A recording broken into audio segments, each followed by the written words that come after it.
Hello everyone, स्वागत है आपका काउंसलिंग अड्डा 247 पे। बच्चों, अगर आपके मार्क्स कम आ रहे हैं और आपको लग रहा है कि यार कहीं प्राइवेट मेडिकल कॉलेज भी मुझे मिल भी पाएगा या नहीं मिल पाएगा और मुझे इसी साल इन्वेस्ट करनी है, मेरे मार्क्स 200, 250, 300, 400 तक आ रहे हैं और मुझे नहीं लग रहा कि मेरे बजट के अंदर मुझे कोई प्राइवेट मेडिकल कॉलेज मिल पाएगा, तो मैं आपके लिए बहुत अच्छी एक ऑप्शन लेके आया हूं नेपाल के अंदर एमबीएस करने का। आपको पता है नेपाल बिल्कुल अपने बॉर्डर के पास है, बिल्कुल अपने भाई जैसा ही, ठीक है नहीं, कभी भी आ सकते हैं, कभी भी जा सकते हैं, कोई दिक्कत नहीं, तो आना जाना आसान है। वहां का इन्वायरमेंट हमारे हिसाब से काफी हद तक सुटेबल है और वहां पे कोई ऐसा भेदभाव भी नहीं होता है बहुत ज्यादा, कि ऐसा नहीं कि डिस्क्रिमिनेशन बहुत ज्यादा देखने को मिले। वहां के पेशेंट, उनकी जो डिजीज है वो सब सिमिलर है इंडिया के, वहां का एनवायरमेंट सिमिलर है, वहां का खान पान एकदम इंडियन है और वहां जाके तुमको एकदम फील नहीं होगा कि तुम किसी दूसरे देश में आए हो। तो ये बहुत अच्छी चीज है और फीस इतनी कम नहीं है जितनी कि रसिया, चाइना, अदर यूक्रेन स्टेट में, लेकिन इतनी ज्यादा नहीं है जितनी कि तुम्हें 200 से 300 नंबर पे यहां मिलेगा। अगर आपके मार्क्स 200-300 आ रहे हैं तो इंडिया के अंदर आपको जो कॉलेज मिलेगा वो 1 करोड़ या उससे ज्यादा वाला मिलेगा, बट आप नेपाल के अंदर अच्छा मेडिकल कॉलेज 50-60 लाख के अंदर सिक्योर कर सकते हो। तो मैं तुम्हें कौन कौन सा ऑप्शन है अब बताता हूं। पहले तो सबसे इंपॉर्टेंट याद रखना, मेडिकल एजुकेशन कमीशन MEC, इस नाम से इनका एंट्रेंस एग्जाम होता है। वो एग्जाम मेनली होता है नेपाल के बच्चों के लिए, इंडिया के बच्चों के लिए ऑप्शनल है। चाहे तो वो नीट के जो रिजल्ट है उस पर भी डायरेक्ट एडमिशन ले सकते हैं, लेकिन इसका फॉर्म भरना कंपलसरी। आप जब तक फॉर्म नहीं भरोगे आप काउंसलिंग में पार्टिसिपेट नहीं कर सकते। तो काउंसलिंग कराने के लिए फॉर्म भरना जरूरी है, बट एग्जाम देना या नहीं देना ये ऑप्शनल होता है बच्चे, ठीक है नहीं। इसकी लास्ट डेट 24 जुलाई है, ये सबसे इंपॉर्टेंट है और लगभग 5,000 रुपया लगेगा इस फॉर्म भरे हुए। फॉर्म आए हुए बहुत टाइम हो गया है, जून के फर्स्ट वीक में ही आ गया था साहब। अब ये लगभग लास्ट डेट होने वाली, तो जिसको भरना है अभी भी भर दो, मौका है। अगर लग रहा है कि एक ऑप्शन सिक्योर रखना है तो इससे अच्छा ऑप्शन कुछ नहीं हो सकता है, ठीक है नहीं।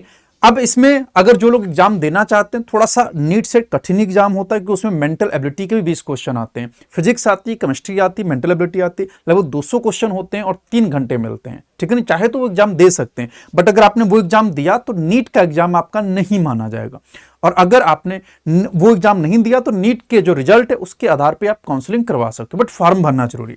आप इस वेबसाइट पर जाएंगे entrance.mic.government.np/account.login, यहां पे जाके आप यहां पे पूरा अपना अकाउंट क्रिएट कर सकते हैं और यहीं पे सब कुछ फिल करना होगा और यहीं से आपको काउंसलिंग होगी।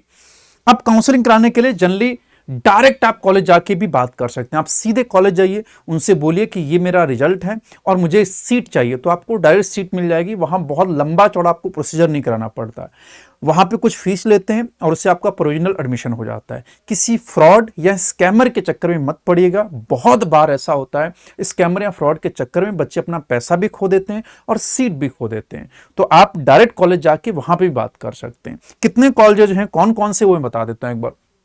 यहाँ पे बच्चे 2 तरह के कॉलेजेस हैं, गवर्नमेंट और ऑटोनॉमस, और दूसरे प्राइवेट। गवर्नमेंट कॉलेजेस के अंदर जो लगभग 5 कॉलेजेस हैं, इसके अंदर 30 MBBS सीट जो है इंटरनेशनल स्टूडेंट्स के लिए, 30 MBBS सीट्स इंटरनेशनल स्टूडेंट्स के लिए हैं।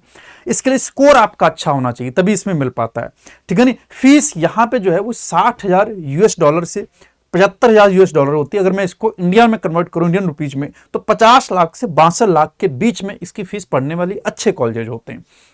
अगर मैं बात करूं प्राइवेट, तो प्राइवेट जो कॉलेजेस हैं वो 2 यूनिवर्सिटी से एफिलेटेड होते हैं, या तो काठमांडू यूनिवर्सिटी से या त्रिभुवन यूनिवर्सिटी।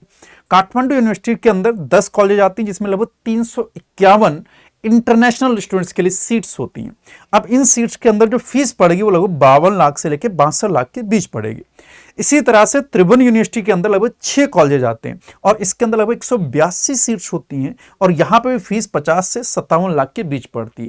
कुल मिला के आप 60 लाख के अंदर अंदर, अगर सारी फीसेस को इंक्लूड कर लो तो 65 लाख मान लो, इसके अंदर आप पूरा एमबीबीएस आपका निपट जाएगा। अगर आपके मार्क्स कम है, 200 से 250, 300 या 350 मार्क्स पे इतने पैसे वाला कॉलेज मिल पाना, इतनी फीस वाला कॉलेज मिल पाना थोड़ा कठिन है। यहां पे आपको कॉलेज 1 करोड़ से ऊपर या 1 करोड़ के आसपास ही मिलेगा, ठीक है। और देखिए साहब, मैंने पहले लिख दिया कि नीट का एग्जाम जो भी इस साल दिया है ये वैलिड होगा, पुराना वाला वैलिड नहीं होगा, ठीक है ना, एडमिशन के लिए। इसके अलावा MEC के ऑप्शनल है आपके लिए, अगर MEC का एग्जाम देना हो नहीं देना, लेकिन आपका फॉर्म भरना कंपलसरी है। तो इस चीज का ध्यान रखना, एक अपडेट थी, इंपॉर्टेंट थी, मैंने सोचा आपको बता दूं। आप चाहते हो कोई और अपडेट भी आपको चाहिए तो कमेंट करना मत भूलना, मैं आपके हिसाब से आपको अपडेट दे दूंगा। बाकी बच्चों पढ़ते रहो, जो लोग 2025 की तैयारी कर रहे हैं, जज्बा बैक हम लोगों ने लॉन्च कर दिया है और उसमें लगभग एडमिशन क्लोजिंग की तरफ है, तो आप चाहते हैं उसमें एनरोल करना तो हो जाइए, काफी कम फीस है। अगर कहीं और भी पढ़ रहे हैं तो अपनी पढ़ाई को अच्छे से करिए। अब सुप्रीम कोर्ट का डिसीजन जो आना है वो मंडे को आना है, देखते हैं क्या होता है, जो भी होगा हम लोग उसके हिसाब से प्रिपेयर रहेंगे। ठीक है बच्चों, पढ़ते रहो, खुश रहो, मुस्कुराते रहो। Thank you.